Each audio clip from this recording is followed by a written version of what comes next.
Number 20, the directions are the same as number 19 and 18, which is to solve the polynomial equation by finding all real roots.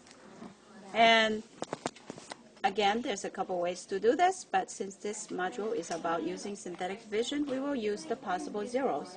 So we're going to start with the possible factors of 2, which are plus or minus 1, plus or minus 2.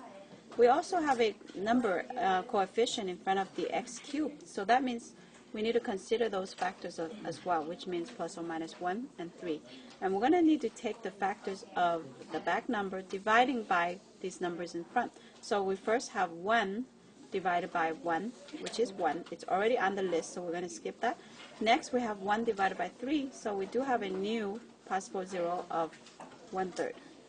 And so those are all the possible zeros, and therefore we're going to start the problem by testing one of these possible zeros. And I think I want to try 1.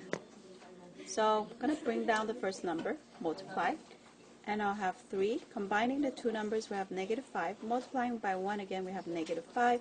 And bring down, we have -2. And multiplying, we have -2. Finally, we have a 0 as the remainder. So therefore, we know that 1 is indeed a factor. So we're going to rewrite the factor as x minus 1 times 3x squared minus 5x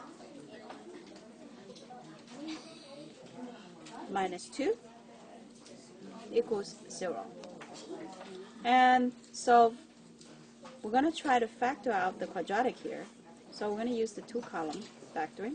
So to get 3x squared, it's 3x times x. And we know that -2, there's only one way to factor it, which is 1 and 2. And let's put the negative on the 2 so that when we cross multiply, we're going to get -6x plus 1x, which will give us the middle term of -5x. So indeed, we know that the correct complete factorization will be 3x plus 1 and x minus 2. So let's write the two factors down. And so from here, we can actually set the problems individually equal to 0. So each one of the factor can set equal to 0 and solve. Resulting in the zeros are 1, -1/3, and 2. And that is the complete list of roots for this function, which answers the question.